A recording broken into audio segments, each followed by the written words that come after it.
quería dar algunas generalidades para que puedan ir entendiendo lo que son las valvulopatías. Básicamente, las valvulopatías se clasifican en dos tipos. Estamos hablando de las valvulopatías de las válvulas cardíacas.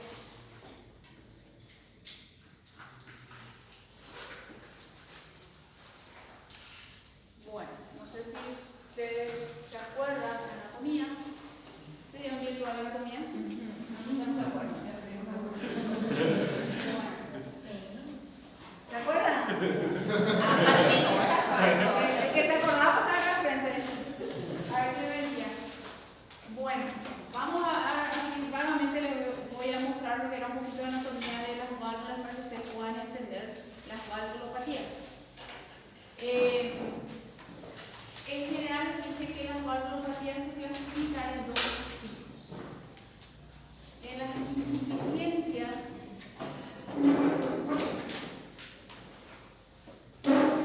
y la estenosis. ¿Cuál es la función de las válvulas cardíacas? Abrirse y cerrarse, no tiene otra función.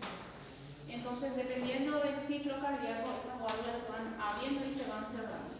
Es decir, la función es abrirse y cerrarse. Y acá tenemos las dos patologías. Es decir, si su función es abrirse y cerrarse, las patologías van a ser o porque no se abre bien o porque no se cierra bien. No hay otras posibilidades. La insuficiencia valvular es cuando las válvulas no se cierran herméticamente.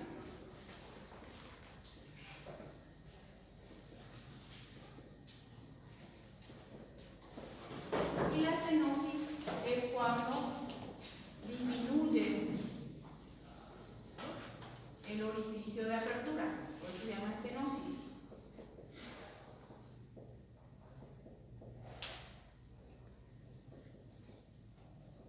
Entonces, las dos posibilidades son o de que no se cierren bien, se llama insuficiencia, o de que el orificio de apertura no se abra bien, y se llama estenosis. Ahora, dentro de las insuficiencias podemos tener aguda o crónica. Puede haber una insuficiencia valvular aguda o una insuficiencia valvular crónica. Las estenosis siempre van a ser crónicas porque implica un remodelamiento siempre. Entonces, en grandes consideraciones, esas son las dos posibilidades y las insuficiencias se clasifican nuevamente. Bueno, lo que era el aparato se llama aparato valvular.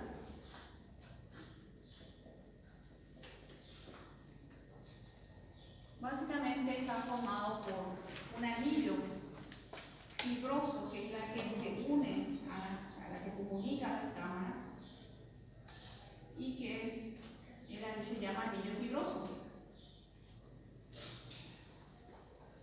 Y después dentro de los anillos están las valvas, que son las puertitas o las orejuelas, que se llaman hojas. Que son las valvas. Dependiendo de qué tipo de válvula es, pueden ser dos valvas o tres valvas. Entonces esa es la diferencia, ¿verdad? Vamos a dejar uno más fácil. Eso se llaman valvas. Y los bordes se llaman comisuras valvares. Es decir, que estas válvulas son las que se abren, se cierran, y estas comisuras son las que deben permanecer adheridas para que se pueda cerrar herméticamente. Después tenemos entonces el anillo, y acá están las valvas, la comisura. Después tenemos las cuerdas tendinosas, que son las que se unen a las valvas, salen de las valvas y son las que hacen que se abran y se cierran de manera sincrónica con el ciclo cardíaco. Y al final están los músculos papilares. Los músculos papilares son los que se insertan en el miocardio, dependiendo de las cámaras, ¿verdad? Entonces, vamos a suponer que esta es la válvula mitral. Acá estaría la aurícula izquierda, ese sería el ventrículo izquierdo. Entonces, esta sería el ventrículo izquierdo. Entonces, los músculos papilares son los que unen a las cámaras. Y acá tenemos la explicación de muchas de las situaciones para que ustedes vayan entendiendo. Nosotros podemos tener dentro de las patologías, de las insuficiencias, podemos tener otra vez insuficiencias valvulares y otras insuficiencias que se llaman con válvulas íntegras. Estas válvulas sí son insuficientes, pero el problema no son las válvulas. Y acá las válvulas sí son un problema. Les voy a explicar las insuficiencias valvulares con válvulas íntegras. Vamos a suponer que nosotros tengamos un paciente que tiene una miocardiopatía dilatada o una hipertrofia o excéntrica. Entonces, ¿qué vamos a tener? Este ventrículo va a aumentar de tamaño. El problema es acá la presión A, la hipertensión, algo que no tenga que ver propiamente con una valvulopatía. Entonces, al aumentar el tamaño, el ventrículo izquierdo, ¿qué va a pasar con este músculo papilar? Entonces, este músculo papilar también se va a desplazar como se desplazó el ventrículo. Entonces, ¿qué va a pasar? Vamos a suponer que este era el original y ahora nuestro músculo papilar está aquí, unido al nuevo ventrículo, digamos. ¿Y qué va a pasar con las cuerdas tendinosas? Van a ser traccionadas también, entonces eso va a provocar que las válvulas sean insuficientes. Entonces aquí no hay una valvulopatía, lo que hay una miocardiopatía. Entonces, como efecto del movimiento, del cambio anatómico, de la distorsión anatómica, el músculo papilar se va a desplazar hacia afuera y por ende va a arrastrar las cuerdas tendinosas. Las cuerdas tendinosas van a estar tensas en esta situación, entonces va a evitar que esto va a pasar básicamente esto, entonces no se van a cerrar bien. Entonces esa es la fisiopatología de por qué ocurren las valvulopatías con válvulas íntegras. Entonces, después podemos tener ya valvulopatías en donde el problema van a ser, si no se cierran bien, el problema van a ser las válvulas como tal. Y sobre todo se va a referir a cuando las válvulas pierden la elasticidad y ya no son más elásticas para poder cerrarse de manera hermética. La otra es cuando, asociado a la edad, estas válvulas sirven de depósito de calcio.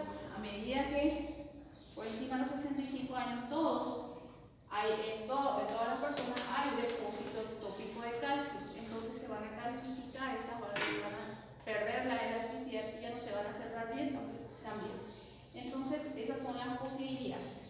Ahora, ¿qué es lo que pasa con la estenosis? Las estenosis siempre van a implicar cambios de remodelamiento, siempre van a ser crónicos, repito. Entonces, ¿qué es lo que pasa con la estenosis? Dijimos que es el anillo valvular, estas son las valvas. Al momento de abrirse las valvas, esto se llama diámetro valvular, lo que implica todo el anillo, todo el tamaño del anillo. Y cuando estas válvulas se abren, vamos a suponer que llegan hasta aquí, esto se llama orificio de apertura, que es diferente.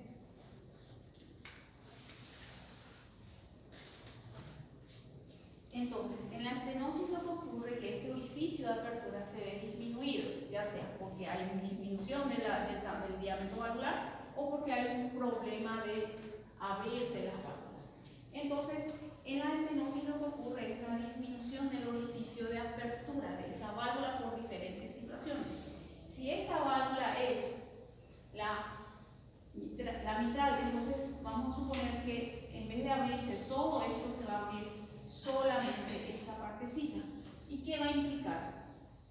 Que la sangre que debe pasar de la aurícula izquierda al ventrículo izquierdo va a tener modificaciones. Primero tenemos un menor espacio para que entre la misma cantidad de sangre y eso va a repercutir de dos maneras.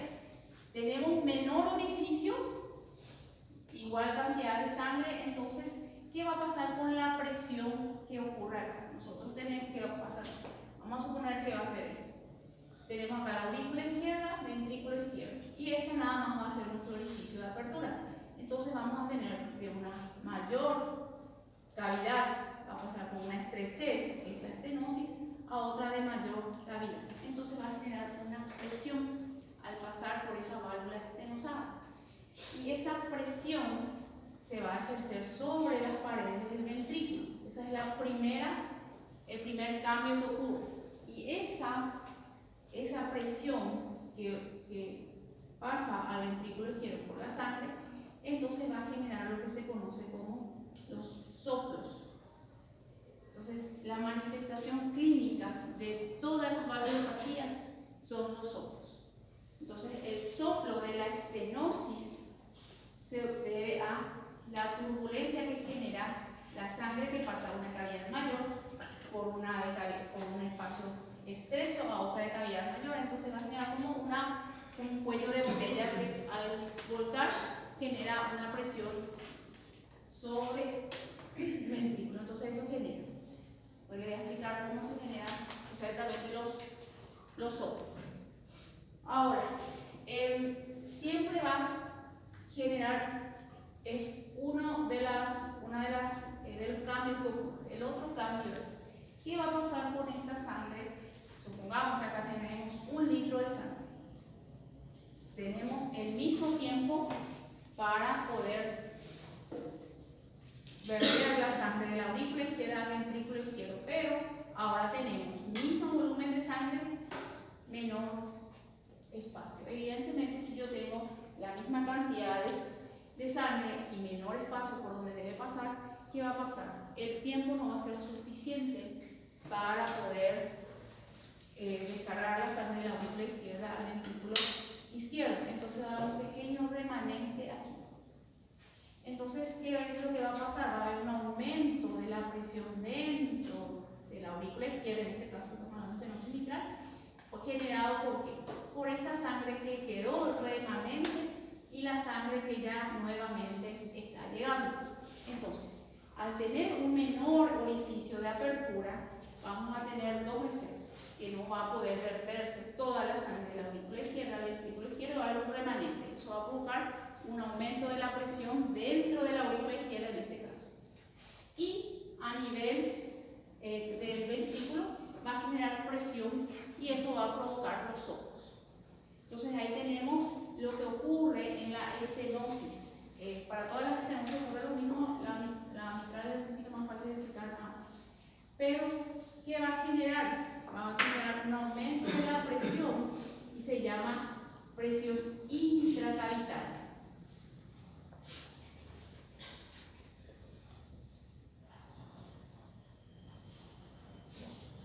Entonces, en esta situación lo que vamos a tener es un aumento de la presión intracavitaria por ese aumento de la sangre remanente y la sangre que va volviendo nuevamente. Y esas presiones son las que provocan los cambios adaptativos del cuerpo, porque el cuerpo también va a detectar este aumento de la presión. Y ahí están los remodelamientos que son de adaptación, que les voy a ir explicando cuando vemos valvulopatía. Entonces, ¿cómo ocurren los soplos? Aclaro, nuevamente, los soplos son los únicos datos físicos de las valvulopatías. Entonces, clínicamente lo único que nosotros vamos a tener propio de la valvulopatía son los soplos. Después vamos a tener manifestaciones clínicas ya dependiendo de la situación. Bueno, entonces, los soplos van a ser una manifestación clínica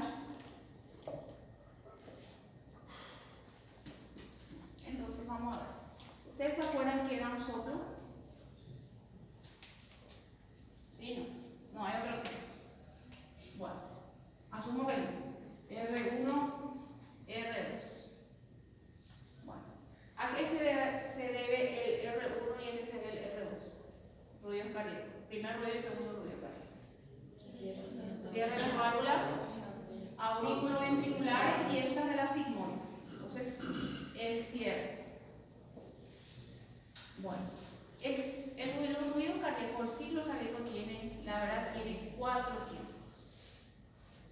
El primer ruido, que son las válvulas auriculoventriculares mitral tricúspides, pues están el segundo ruido, que son las sigmoides, pulmonar y aórtica.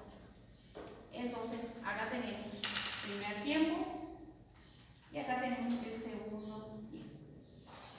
Esto se llama silencio sistólico. Después tenemos el R2, que sería ya el tercer tiempo. Y después tenemos el cuarto, que se llama silencio diastólico. Y ustedes deben identificar los 4 tiempos para que puedan entender lo que ocurre con los soplos. Los soplos se presentan en los silencios. Cualquier ruido que invada el silencio sistólico o el silencio diastólico se llama soplo. Entonces, si yo tengo un soplo, un ruido en el silencio sistólico, se llama soplo sistólico. Y si yo tengo un ruido en el silencio diastólico, se llama soplo diastólico. Y vamos a suponer que yo estoy escuchando el foco aórtico. Había 5 focos: el foco aórtico, pulmonar, aórtico accesorio, tricúspide y mitral. Si yo escucho un soplo sistólico en el foco mitral, se llama soplo sistólico mitral. Implica una patología. ¿Por qué? Las valvulopatías, por ejemplo, la insuficiencia aórtica tiene un soplo diastólico y tiene un soplo sistólico. O sea, para todas las válvulas va a haber un soplo sistólico o un soplo diastólico. En la insuficiencia aórtica el soplo es diastólico, en la estenosis aórtica el soplo es sistólico. O sea, para que ustedes puedan identificar por clínica necesitan saber eso. Bueno, en síntesis, la única expresión clínica propia de la valvulopatía son los soplos. ¿Qué son los soplos? Son los ruidos que se agregan en los silencios de auscultación y pueden ser sistólicos o diastólicos. Y dependiendo de qué foco de auscultación, vamos a saber. Si yo, repito, si yo tengo un soplo sistólico en foco mitral, es una valvulopatía mitral. Y así sucesivamente. Entonces, clínicamente es lo único que nosotros vamos a tener. Ahora, ¿qué es lo que vamos a tener clínicamente de las valvulopatías? Y les voy a dar un ejemplo, porque nosotros vamos a tener solamente 2 posibilidades. Todas las valvulopatías, tanto agudas como crónicas, cursan con insuficiencia cardíaca. O sea, no hay, todas las valvulopatías tienen manifestaciones de insuficiencia cardíaca. ¿Qué es lo que vamos a tener?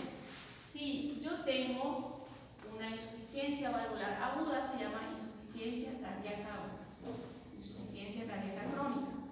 Y la estenosis va a tener manifestaciones de insuficiencia cardíaca crónica.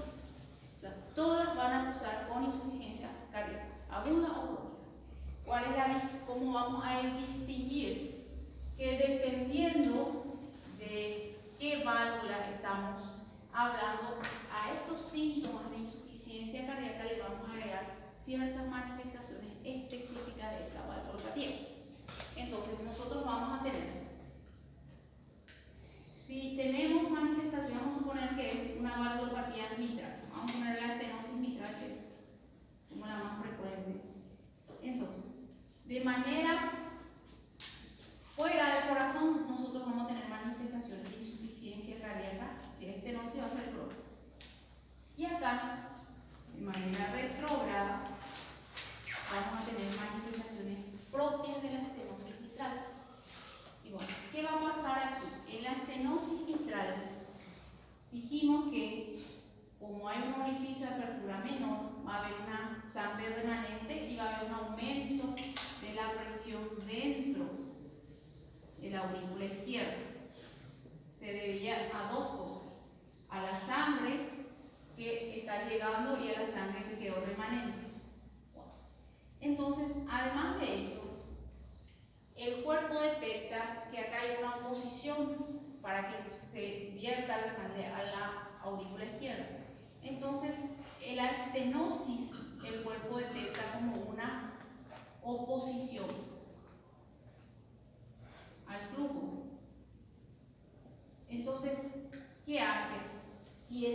generar una fuerza para poder vencer esta oposición. ¿Y cómo va a generar la fuerza? Músculo, aumentando la masa muscular. Si yo quiero más, estamos hablando del corazón, si yo quiero más fuerza, mayor masa muscular. Entonces, ¿qué es lo que ocurre? Aumenta, hay una hipertrofia de la aurícula izquierda. Entonces, mayor masa muscular, mayor fuerza para poder vencer esta oposición. Pero ¿qué pasa? Sumamos ya dos problemas. Primero, la presión que se aumentó por la sangre y después la presión, porque esto va a generar que la cavidad esté reducida y empeora la situación. Entonces yo voy a tener un aumento de la presión por dos cosas, porque a menor área, mayor presión, y también la presión que ejercía la sangre. Entonces el cuerpo va a querer reparar nuevamente esto y va a pasar ese aumento de la presión a las arterias pulmonares. La primera, que está en relación con las arterias pulmonares, son las que están en relación directa con la aurícula izquierda. Entonces, ¿qué vamos a tener? Si hay un aumento de la presión de las arterias pulmonares, ¿cómo se llama? Hipertensión pulmonar.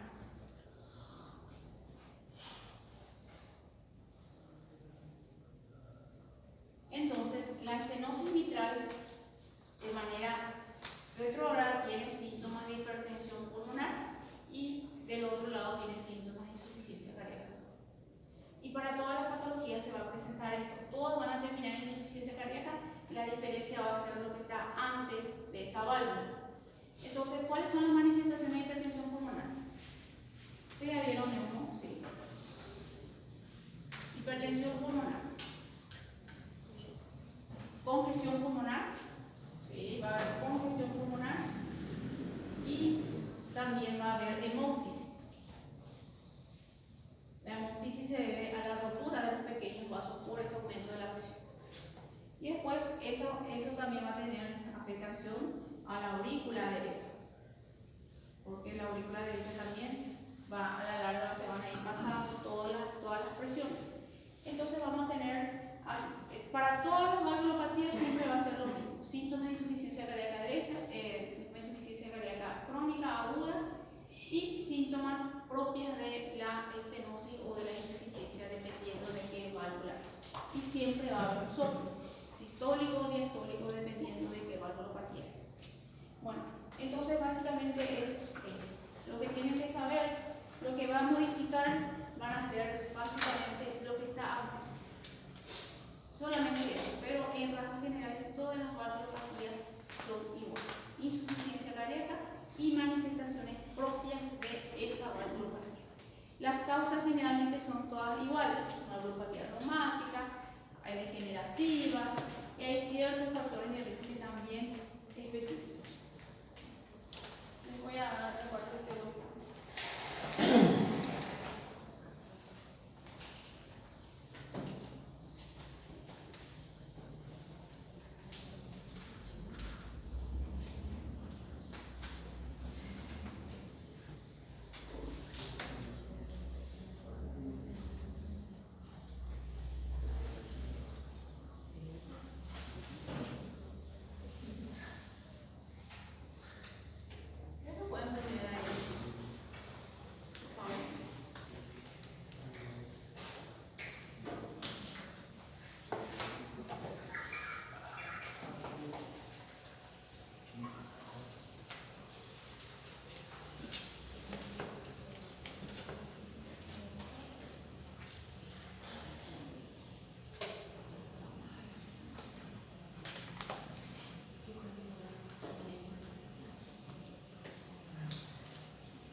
2 válvulas.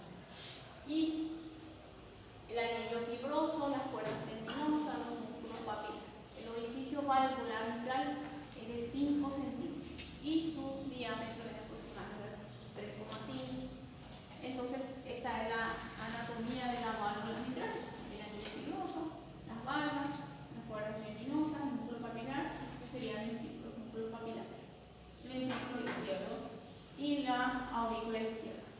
Entonces, las valvulopatías pueden ser una válvula normal, que el orificio de apertura es normal, y acá habla de un estrechamiento, una estenosis, en donde ustedes ven que hay fibrosis, hay un aumento de la disminución del tamaño de la válvula. Entonces está fibrosado. Por eso siempre la estenosis implica un remodelamiento, siempre implica algo crónico. Esto puede ser por diferentes causas.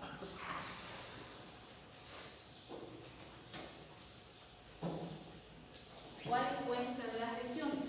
Nosotros podemos tener estenosis mitral.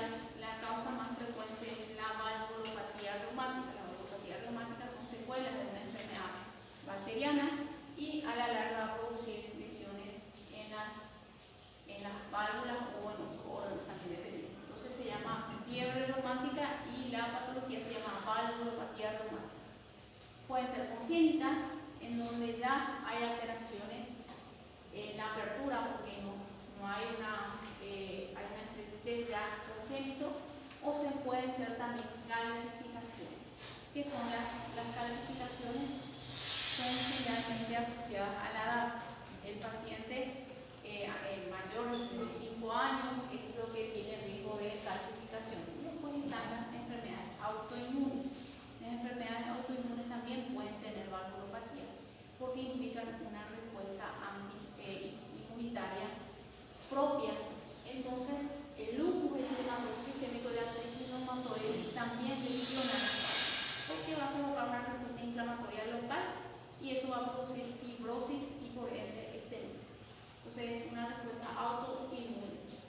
Después podemos tener, dentro de las insuficiencias, podemos tener las agudas y las crónicas. Atiendan bien. Una de las causas de insuficiencia mitral aguda más frecuente va a ser después de un infarto, la ruptura del músculo papilar. Entonces, una de las complicaciones del infarto es justamente las insuficiencias valvulares.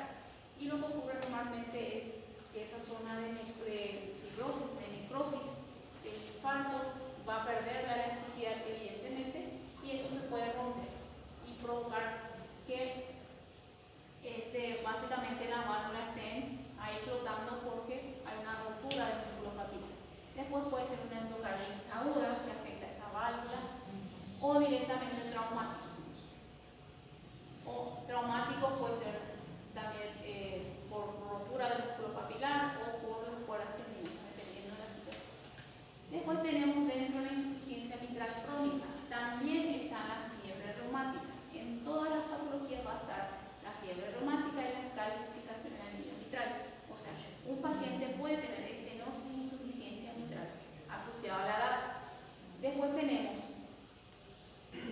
la endocarditis, secuelas de las endocarditis. O sea, el paciente salió de la endocarditis aguda, pero esa respuesta inflamatoria local generó fibrosis. Porque la endocarditis es un proceso inflamatorio y eso va a generar fibrosis y va a dejar secuelas. Después puede ser ya cuando hay una situación en donde nosotros tenemos válvulas ínteras, el daño va a ser básicamente muscular. Entonces puede ser isquémico por remodelamiento o una miocardiopatía dilatada. Entonces acá van a estar las propiamente valvulares y acá están las con válvulas íntegras. Como les dije, una dilatación o un remodelamiento por isquemia. Bueno, ¿qué es la estenosis mitral? Es la reducción del área de la válvula mitral que produce una obstrucción del flujo de sangre desde la aurícula izquierda al ventrículo izquierdo. Entonces, básicamente, hay una imposibilidad de que pueda verter toda la sangre al ventrículo izquierdo. Y ahí tenemos la lesión anatómica Entonces tenemos un orificio de apertura normal, tiene dos válvulas, y acá tenemos una válvula estenosada. Y ven que esta va a ser por este orificio, va a tener que verterse la sangre que originalmente pasaba por este orificio. Y esto es lo que va a implicar lo que les dije, el aumento de la presión al pasar la sangre por ese lugar y también una reducción del flujo por el tamaño. Bueno, la estenosis mitral tiene ciertas características que son distintas. Primero, la causa más frecuente de la estenosis mitral es la enfermedad reumática. La enfermedad reumática es más frecuente en las mujeres. Entonces, y se presenta sobre todo más o menos en mujeres entre 20 y 25 años. Entonces, el factor de riesgo va a ser antecedentes de enfermedad reumática, mujeres jóvenes. Entonces, esa es la población de riesgo. Entonces, otras causas menos frecuentes son las que son de origen congénito. Entonces, siempre que sea de origen congénito, las manifestaciones clínicas van a ser más tempranas. Entonces, si son manifestaciones congénitas, básicamente el niño o el adolescente ya va a tener manifestaciones clínicas de estenosis mitral. Si son de la estenosis asociada a la enfermedad reumática, generalmente de la edad media, 20, 30 años.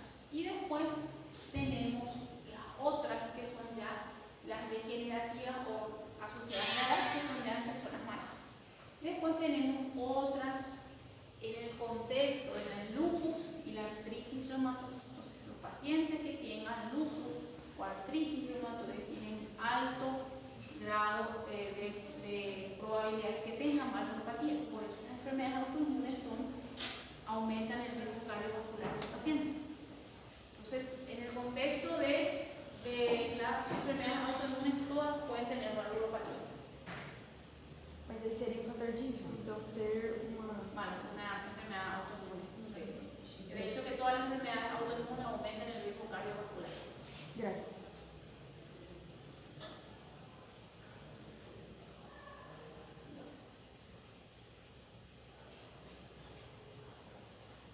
Entonces, dijimos que ¿qué ocurre en la estenosis mitral? Cuando se reduce de manera crónica el orificio de apertura, el cuerpo activa los mecanismos compensadores. Y el llenado ventricular se mantiene a expensas del gradiente de presión que aumenta en la aurícula izquierda y el ventrículo izquierdo del niño. Entonces, ¿qué es lo que hace? Se aumenta la presión intracavitaria para poder pasar la sangre desde la aurícula izquierda al ventrículo izquierdo. Y esto hace que este aumento de la presión en la aurícula izquierda se transmita retrógradamente hacia atrás y provoca un aumento, una hipertensión pulmonar, lo que le había explicado. Entonces, el paciente va a presentar síntomas y signos de congestión pulmonar por esa hipertensión pulmonar. Entonces, el primer problema es la hipertensión, o sea, el aumento de la presión dentro de la aurícula izquierda. Eso se va a transmitir a los pulmones y va a provocar hipertensión pulmonar, y esa hipertensión pulmonar, congestión pulmonar. Entonces el paciente viene en fases avanzadas también, hipertensión pulmonar, y esto va a afectar el ventrículo derecho. Entonces, inicialmente la estenosis mitral tiene manifestaciones izquierdas y pulmonares. A la larga, de manera crónica, va a tener manifestaciones ya globales. Entonces va a ser derecha, primero va a ser izquierda, después ya va a ser derecha también. Y ahí hablamos de una insuficiencia cardíaca global, que es la que se presenta. Bueno, ¿qué pasa de manera anterior? ¿Qué pasa aquí? Como el ventrículo izquierdo no recibe la cantidad de sangre suficiente, porque hay un remanente, entonces acá vamos a tener una disminución también de la fracción de eyección. Si yo estoy recibiendo menor cantidad de sangre, voy a verter también menor cantidad de sangre. Entonces hay una disminución de la aurícula izquierda al ventrículo izquierdo, entonces el ventrículo izquierdo va a eyectar menor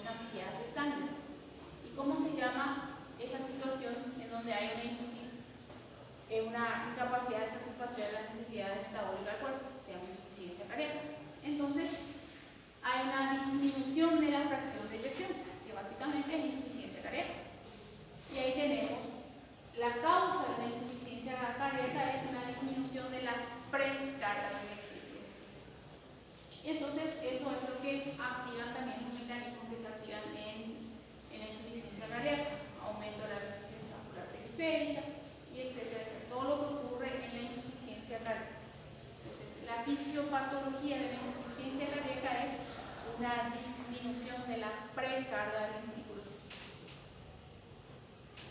¿Cuáles van a ser las manifestaciones clínicas? Las primeras manifestaciones clínicas van a ser ausencia de la congestión pulmonar que se debe por hipertensión pulmonar, va a ser disnea de esfuerzo, ortopnea y disnea paroxística nocturna, es decir, insuficiencia cardíaca izquierda. Y otro ya propio del aumento de la presión pulmonar, que son la hemóptisis y las infecciones pulmonares a repetición.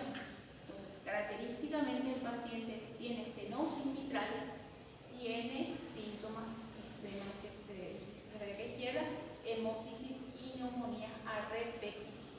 Las neumonías a repetición son por la congestión pulmonar. La congestión provoca ectasia y esa ectasia provoca un caldo de cultivo para las bacterias, por eso hacen neumonías a repetición. Bueno, ¿qué pasa también?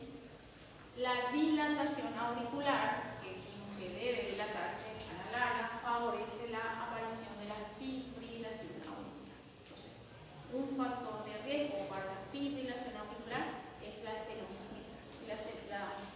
La fibrilación auricular se relaciona con fenómenos tromboembólicos. Entonces, nosotros tenemos manifestaciones clínicas propias de la estenosis mitral, que son las pulmonares, manifestaciones clínicas propias de la insuficiencia cardíaca y las complicaciones de la estenosis mitral. Si yo les pregunto cuáles son las complicaciones de la estenosis mitral, son las neumonías a repetición, la hemóptisis y también la fibrilación auricular. Entonces, es un riesgo, por eso es una de las causas más frecuentes de fibrilación auricular en las mujeres jóvenes.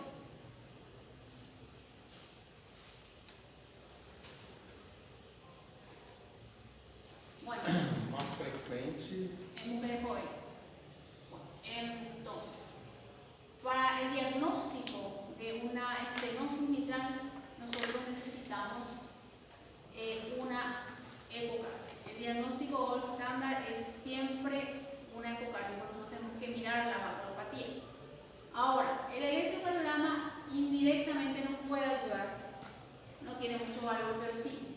Entonces, ¿qué es lo que podemos tener por el electrocardiograma? Primero, crecimiento de la aurícula izquierda. Por el electrocardiograma, el crecimiento de la aurícula izquierda, voy a anotar acá cómo está ahí, es una onda P mayor a 0,2. O sea, básicamente nosotros no tenemos una onda P larga. Eso es el crecimiento. O si no, también podemos tener una onda P bigeminada. ¿Sí? Entonces, por crecimiento auricular, el electrocardiograma onda P mayor a 0,2. Eso es lo que se ve. Después podemos tener también crecimiento ventricular izquierdo por el electrocardiograma. El criterio de crecimiento ventricular izquierdo es un índice de Sokolov, se llama, mayor a 35. Yo le voy a mostrar todo después por lo menos mi periodo. Entonces, no hay muchos datos fidedignos, pero ahora, la radiografía de tórax sí es importante en la estenosis mitral. Es más importante la radiografía que el electrocardiograma. Acá que vamos a ver los síntomas los signos sería en este caso, los signos de congestión pulmonar. Y otro podemos ver también calcificaciones en la estenosis mitral o de la válvula mitral. Entonces, vamos a tener radiografía de tórax, crecimiento de la aurícula, hipertensión, signo de congestión pulmonar y calcificaciones. Tiene tres valores en la radiografía de tórax.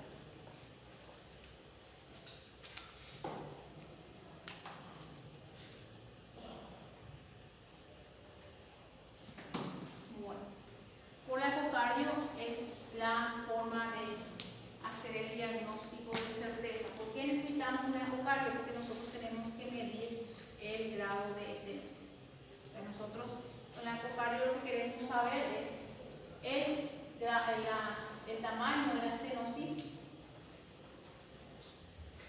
Y ahí vamos a clasificar la estenosis en leve, moderada o grave, dependiendo de cuán pequeño esté. Entonces, la técnica de elección, el diagnóstico y evaluar la repercusión del movimiento. Acá les voy a citar los criterios de ecocardio para la estenosis mitral. Entiendan bien, todas las valvulopatías por ecocardio tienen sus criterios específicos. Para la estenosis mitral, ¿qué es lo que yo quiero saber? Propia de la estenosis mitral es 1. El orificio de apertura. O sea, ¿cuánto hay de estenosis? Y ahí clasificamos en estenosis leve, moderada o grave. 2. La presión pulmonar, porque acuérdense de que hay hipertensión pulmonar, entonces es importante medir eso.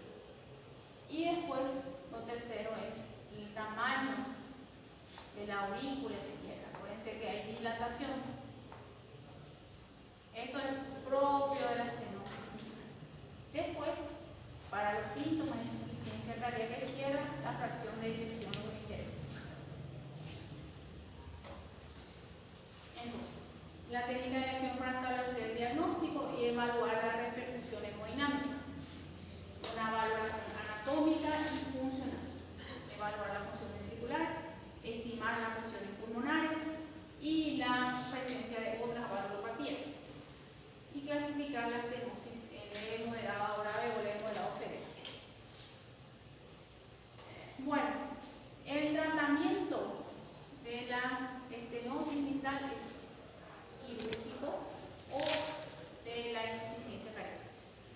Hasta que no sea quirúrgico, el tratamiento es como el médico y es tratar con los mismos protocolos de insuficiencia cardíaca. Entonces no hay un tratamiento específico. El único tratamiento específico es quirúrgico, pero tiene sus indicaciones solamente cuando es severa la valvulopatía. Entonces, antes que eso siempre va a ser tratamiento de insuficiencia cardíaca y evitar ciertas situaciones. Taquicardia, que puedan taquicardiar al paciente, fiebre, ejercicio, anemia, o sea, es lo mismo para todas las insuficiencias